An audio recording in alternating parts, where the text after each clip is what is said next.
तो बन सकते, विश्व रूप को ले आए, गुरु बना लो भैया। अब गुरु बनाने के बाद देखिए आप क्या होता है, विश्व रूप के 3 सिर हटे थे। कितने? 3 सिर। और विश्व रूप एक सिर से अमृत पिया करें, दूसरे से मदिरा पिया करें और तीसरे से भोजन किया करें। अब इनके पिताजी देवता वंश के थे और माता हती थी राक्षस वंश की।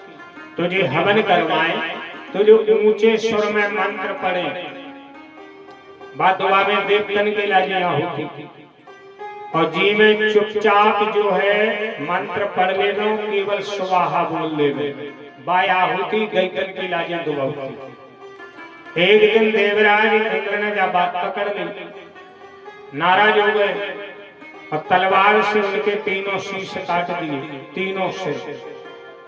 विश्वरूप मारे गए, लेकिन देवराज इंद्र को क्या लग गई? ब्रह्म हत्या। ब्रह्म हत्या। बूढ़ी है अवस्था, सफेद बाल, सफेद कपड़ा पहन के और ब्रह्म हत्या। देवराज इंद्र को खाने दौड़ी।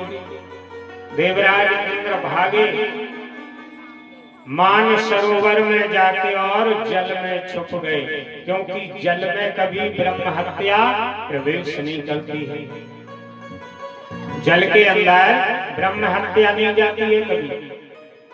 तो देवराज इंद्र जल में डूब गए, बैठ गए, और ब्रह्म हत्या किनारे पे बैठ गई कि जैसे ही इंद्र निकलेगा और हम उसे खा जाएंगे। सालें हो गई भैया। अब देवराज इंद्र जल में डूबे, गद्दी खाली हो गई। देवता विचार कर रहे कि बिना राजा के राज कैसे चलेगा। फिर से गए ब्रह्मा जी के लगा। ब्रह्मा जी से पूछा, है ब्रह्मदेव ये बताओ, पृथ्वी के ऊपर ऐसा कौन है जो इंद्रलोक का राजा बन सके? ब्रह्मा जी बोले, भैया एक आदमी है, केवल एक ही आदमी है। कौन? राजा नहुष। गौर से सुनना भैया, राजा नहुष। और इंद्र लोक का राजा बनने के लिए एक नियम है, जो आदमी 100 यज्ञ पूरे कर ले, किसी प्रकार की विघ्न बाधा नहीं आवे, 100 यज्ञ जिस आदमी के सफल हो जाए, वो आदमी इंद्र की पदवी पे बैठने के काबिल हो जाता है। राजा नहुष ने 100 यज्ञ कर लिए थे। ब्रह्मा जी ने कहा, महाराज केवल राजा नहुष है। देवता आए, राजा नहुष को ले गए, बड़े आनंद से उन्हें इंद्र की गद्दी पे बिठा दिया और वो देवलोक के राजा बन गए। तो आप तो जानते ही हो कि जो आदमी राज पदवी पे बैठ जाए उसे अहंकार हो जाता है, चाहे कितना ही बड़ा ज्ञानी क्यों ना हो, कितना ही बड़ा विद्वान क्यों ना हो, लेकिन राज पदवी पाकर के अहंकार निश्चित हो जाता है। राजा नहुष को अहंकार हो गया, काफी दिन राज किया। अब एक दिन राजा नहुष के मन में पाप आ गया। मन में विचार किया कि जब मुझे इंद्र की गद्दी मिल सकती है तो इंद्र की रानी क्यों नहीं मिल सकती। ये पाप आ गया उसके मन में, क्योंकि जहां आदमी को अहंकार हो जाता है तो अहंकार में बुद्धि भ्रष्ट हो जाती है, और जब आदमी के विनाश का समय आ जाता है तो बुद्धि नष्ट हो जाती है। शास्त्रों में भी लिखा है कि विनाश काले विपरीत बुद्धि। आज राजा नहुष को अहंकार, बड़ा भारी अहंकार, मन में सोचने लगा कि जब मुझे इंद्र की गद्दी मिल सकती है तो इंद्र की रानी इंद्रानी क्यों नहीं मिल सकती।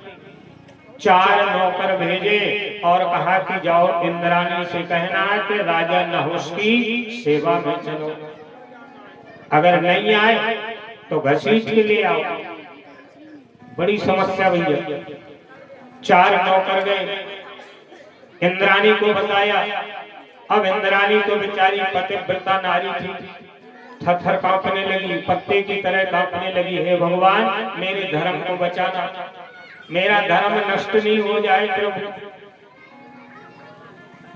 गुरु जी को याद किया, हे गुरुदेव अगर आप होते तो ये संकट नहीं आता, अगर आप होते तो ये संकट नहीं आता। अरे बहुत सी जगह है इधर खाली, ज्यादा भीड़ थोड़ी है। और सही बता दो, पहली कथा है जो इतनी पब्लिक में हो, इतना बड़ा गांव, ताज्जुब होता है, भीड़ थोड़ी सी। गांव तो बड़ा है नहीं आपको, 3 किलोमीटर निगवे की परेशानी दो। चलो अच्छी बात है।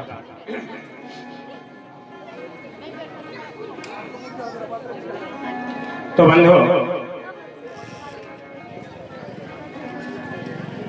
आज इंद्राणी ने गुरु को बुलाया है, गुरु महाराज अरे आइए आकर के हमारे संकट को दूर कीजिए। अच्छा एक बात और बताएं,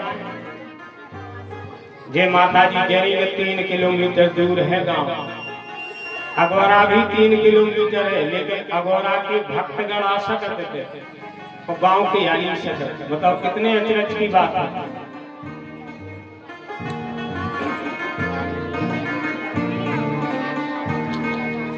और इंद्राणी ने जहां से गुरु माता को गुरुदेव को बुलाया है, गुरु जी आप आकर के संकट का समाधान कीजिए। गुरु महाराज प्रकट हो गए। इंद्राणी ने सारी बात गुरु जी को बताई और गुरु जी ने रास्ता बता दो। बोले देखो इंद्राणी, अब की बार राजा नहुष के राजा समाचार भेज दो कि राजा नहुष डोला में बैठ के आवे और 7 ऋषि पालकी में लगे हो गए। कहार में 7 ऋषि, 7 ऋषि होते हैं जो ब्रह्मा जी के पुत्र हैं। आप अगर देखेंगे तो आकाश में 7 ऋषि तारामंडल के रूप में दिखाई देते हैं। 7 तरंगियां, वो ही है 7 ऋषि मंडल। तो गुरु जी ने कहा, हे इंद्राणी जाओ राजा के पास समाचार भिजवा दो कि डोला में बैठ के आवे और 7 ऋषि डोला में लगे होंगे तो हम चलने को तैयार हैं। ये समाचार पहुंच गया भैया। तो जहां से इंद्र ने समाचार सुना राजा नहुष ने, उसके लिए तो कामदेव सता रहा था, मन में शांति नहीं थी। तुरंत 7 ऋषियों को पकड़वाया, तुरंत पकड़वाया और डोला में लगाया। डोला में बैठ के चला वो इंद्राणी को लेने। अब बेचारे ऋषि महात्मा तो बोझा कभी ढोने वाले थोड़ी हैं, वजन थोड़ी उठाया। अरे वो तो पूजा पाठ करने वाले हैं, कथा सुनाने वाले हैं, वजन कभी नहीं उठाया। लेकिन राजा नहुष तो वजनी था। अब उनमें से भैया एक ऋषि बड़ा कमजोर था, बिल्कुल दुबला पतला, चला नहीं जा रहा है। लेकिन राजा नहुष को जल्दी पड़ी कि कब इंद्राणी के पास में पहुंच जाए। बड़े जोर से गाली देने लगा, रे मूर्ख, खाने को बैठ जाता है, चलने में परेशानी हो रही। और बड़े जोर से एक लात मार दी उस ऋषि में। उस महात्मा की छाती में एक जोर से लात मारी, बेचारा गिर गया और उसने श्राप दे दिया, हे मूर्ख राजन, तुम पालकी में अजगर सांप की तरह बैठा बैठा हुक्म दे रहा है। जा मेरा श्राप है कि तुम अजगर सर्प की योनि को प्राप्त हो जा। और श्राप तो भैया श्राप है, कभी निष्फल नहीं हो सकता। तुरंत राजा नहुष डोला में से गिरे, अजगर सांप बन के और पृथ्वी के ऊपर आन पड़े। और राजा नहुष का भैया आज भी उद्धार नहीं हुआ है, आज भी राजा नहुष का उद्धार नहीं हुआ है। कलयुग के अंत में जो भगवान का कल की अवतार होगा तब राजा नहुष का उद्धार होना है। आज भी पड़े जहां जैसे पड़े हो, अभी उनका कल्याण नहीं हुआ है। इस प्रकार से इंद्राणी का संकट वापस हो गया और बाद में गुरु महाराज ने देवराज इंद्र को ब्रह्म हत्या के पाप से मुक्त करवाया। ब्रह्म हत्या कहाँ 4 जगह बांटी गई। जो ब्रह्म हत्या है वो 4 जगह बांटी गई। देवराज इंद्र को मुक्त करवाया गया। पहले किसे दी गई पता है किसी को? अरे आप रात में टीवी देख रहे हैं, भागवत आ रहे टीवी पे, कथा पुराना है, सुनत हो के नहीं? टेम ही नहीं। अब जितने ये नए मोड़ी मोड़ा है नी, इनसे अगर हम पूछे कि राम जी के पिताजी को कौन हो तो वे दशरथ नहीं बताता। अगर उनसे पूछेगा काय बेटा वो फलानी फिल्म में हीरो हुआ है तो बता दे, तुरंत बता दे, देर नहीं लगे।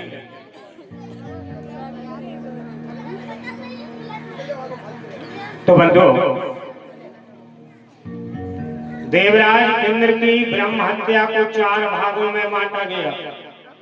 पहला भाग दिया वृक्षों को जिनमें गोंद के रूप में ब्रह्म हत्या दिखाई देती है, गोंद निकलती ना। दूसरा भाग दिया जल के लिए, पानी के लिए, जल में जो काई पड़ती है काई, वो ब्रह्म हत्या का स्वरूप है। और तीसरा भाग दिया पृथ्वी को, और जहां पृथ्वी बंजर है, ऊजर है, समझो वहां ब्रह्म हत्या का भाग है। और चौथा भाग दिया नारी को, स्त्रियों को। महीने में 2 दिन और 3 दिन के लिए ब्रह्म हत्या का प्रभाव स्त्रियों में दिखाई देता है। 4 जगह बांट दी। और देवराज इंद्र जो है ब्रह्म हत्या से बरी हो गया, वापिस गद्दी पे बैठा और बड़ा सुंदर राजकाज चलने लगा।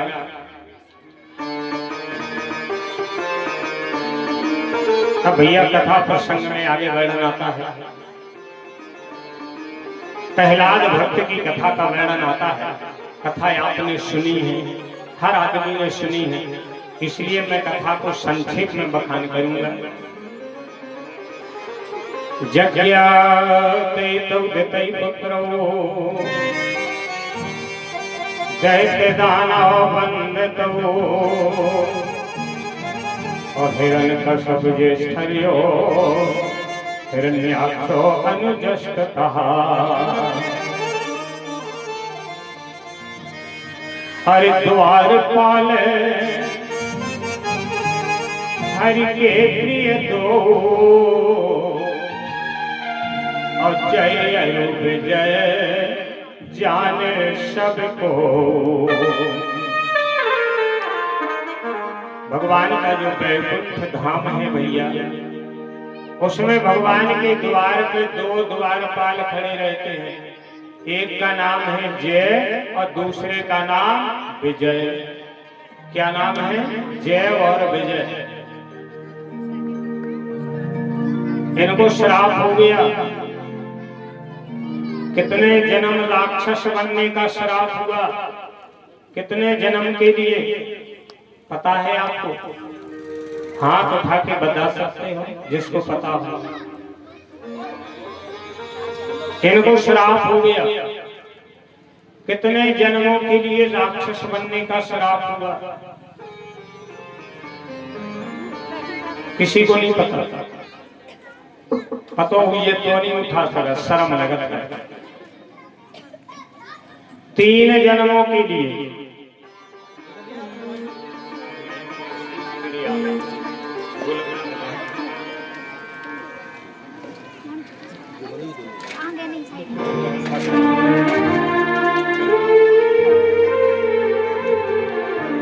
हरिद्वार पाल हरि के प्रिय दो हरि जय अरुबे जय जान सबको।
बंधो।